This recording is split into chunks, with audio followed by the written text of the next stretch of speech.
And it is race week once again in Monza. Good luck, Ferrari. Hello, my name is Alex Does F1 Stuff, and welcome back to another pre-race review for round number 8 for the Italian Grand Prix around Monza. The home of the Tifosi, the scenes where last year we saw Charles Leclerc take a sensational victory defending against both Mercedes, an attack from both of them, and he survived. He held off to take his second Formula 1 victory in a row and first for Ferrari at Monza in 10 years. However, this year, nope, it's not going to happen, is it?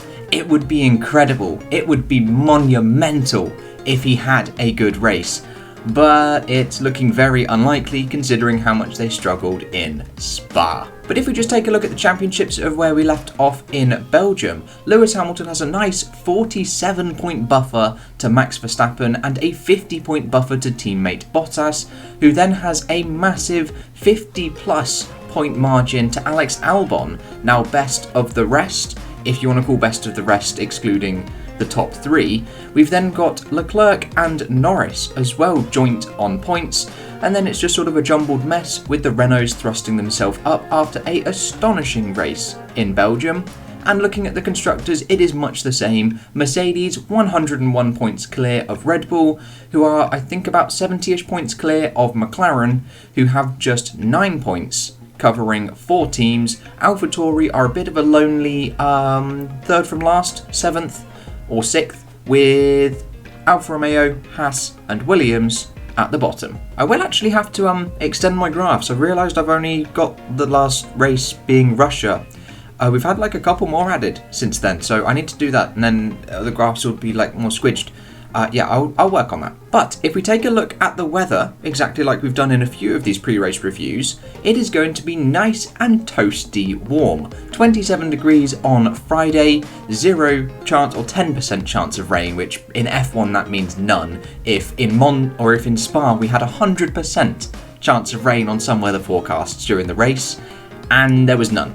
So 10% means it's going to do the reverse of rain. It's not happening.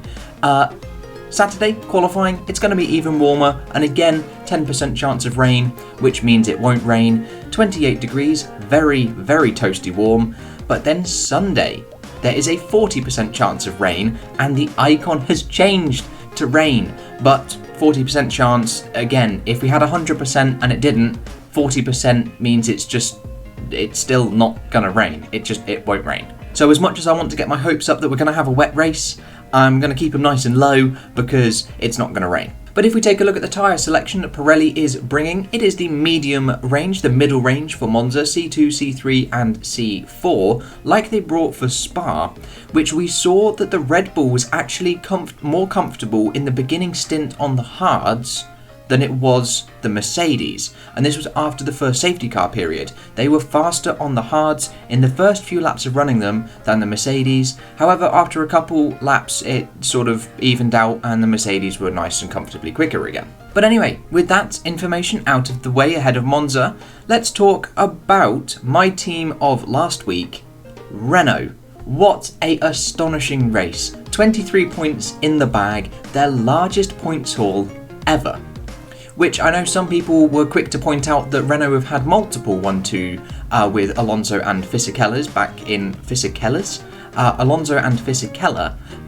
05 and 06, but that was pre-2010 points where first and second would have only scored you 18. But it is looking very good for Renault once again at low downforce Monza circuit. They must capitalise. If they don't, they are going to slip from that midfield pack. They need to again be the best midfield team this weekend in order to solidify that midfield spot.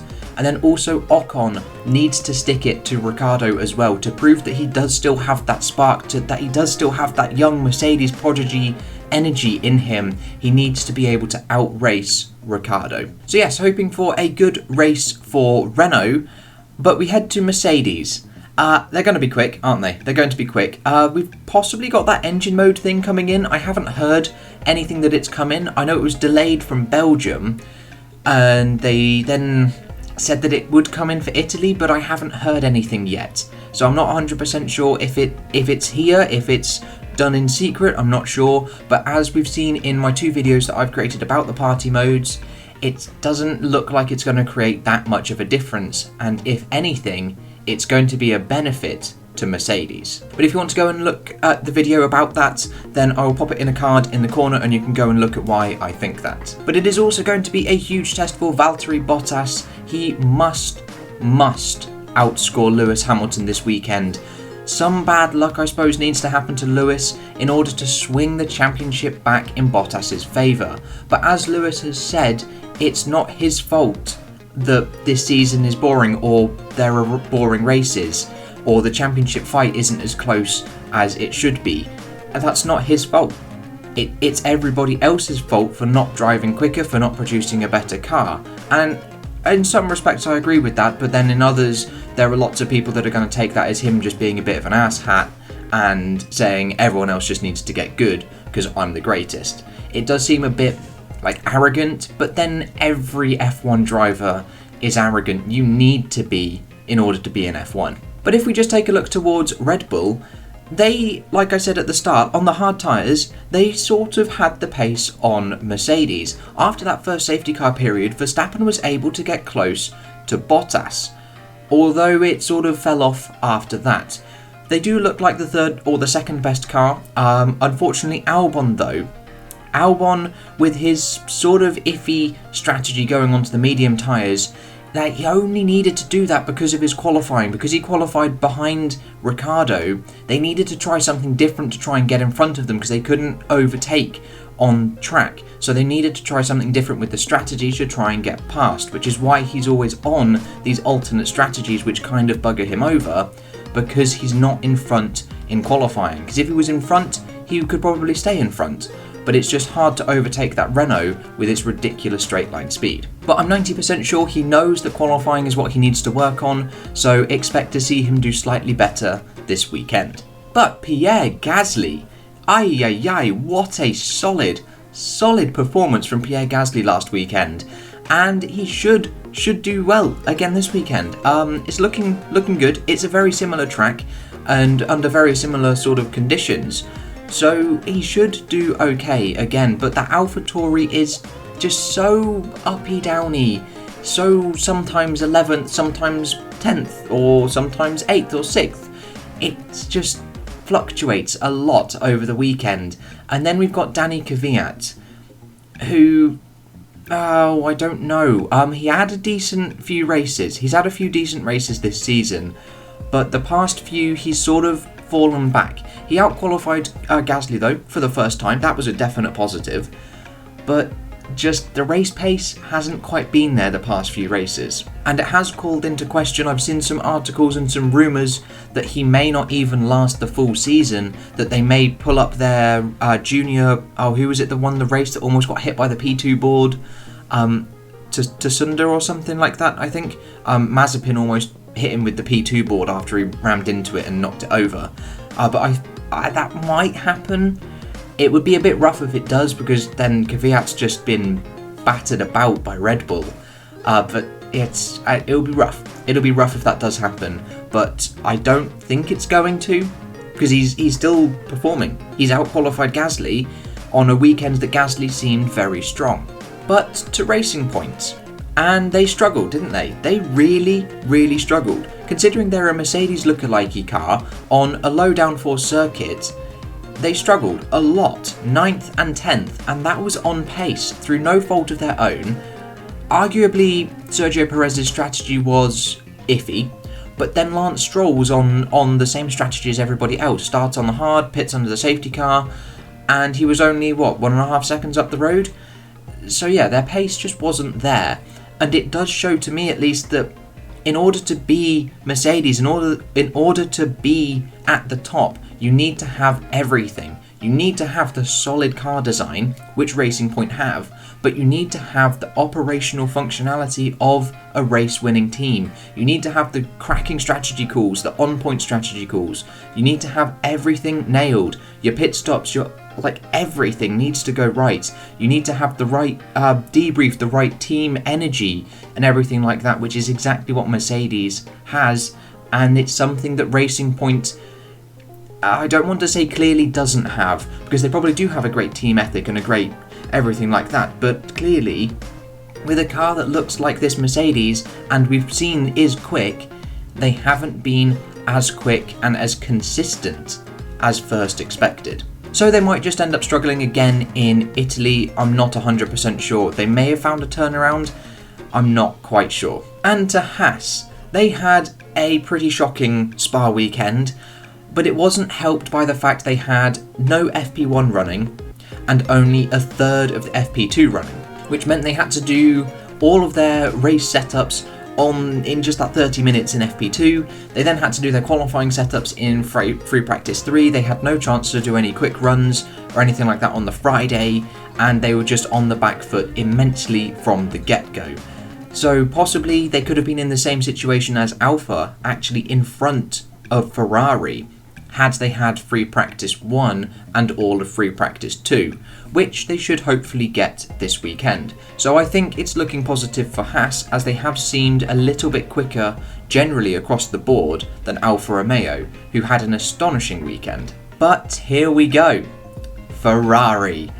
Oh god, this is gonna suck. Imagine the Italian press on Sunday if they have another Spa race result, if they are outside of the points on pace. My god, Mattia Binotto is going to be murdered by the media. Oh, imagine if they crash. Imagine if they almost came together in Spa anyway, but imagine if they have another Austria incident in Monza when the car is slow anyway, if they get knocked out in Q2 again.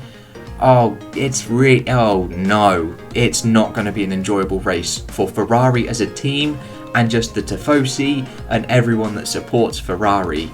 Oh god. Unfortunately, there just isn't a quick workaround for them, and I don't know what they can try to do differently in order to resolve the issues that they have, and I don't think they would have done much at all, or could do much from Spa to Monza. And penultimately, we have Williams. Williams was an interesting one last week because they said they had a good weekend. Russell was surprised to be into Q2, and he had good race pace up until he had that unavoidable incident with Giovinazzi when he just lost all of his talent.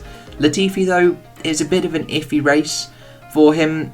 Had Q2 potential from FP3 going onwards, but just didn't capitalise on that and then struggled in the race. So I think it's going to be another struggle for Latifi. But if Williams think that Spa was a good race, I'm quite surprised, because I would have expected them to be in front of all the Ferrari Power Unit cars, but they weren't. They were behind them. I mean, yes, Russell was sticking it to Giovinazzi and Raikkonen as well, but I would have thought them to be in front. So I would like to see that again in Monza. We do have Roy Nissany though, filling another spot in FP1, making his second Formula 1 outing, which I suppose could be interesting, but could also take away time, or will take away time from, I think it'll be Latifi that he's replacing this time, as it was Russell not too long ago. And lastly, Alfa Romeo. Another good race. Spain was an exceptional race. Spa was an exceptional race up until the point where Giovinazzi crashed. They were both doing very well. I think when Giovinazzi crashed, they were in front of the Ferraris, in front of the Williams and the Haas as well. I think they were 12th and 13th with Russell behind, and then they crashed. But yeah, another good race. So I think it's going to be very, very good for Alfa Romeo this time out. And I suppose that'll be something for the Italian teams or Italian fans to get behind. A small Italian team doing well.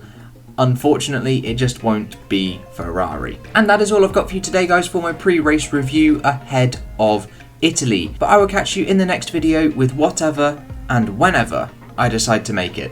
I'll see you guys then.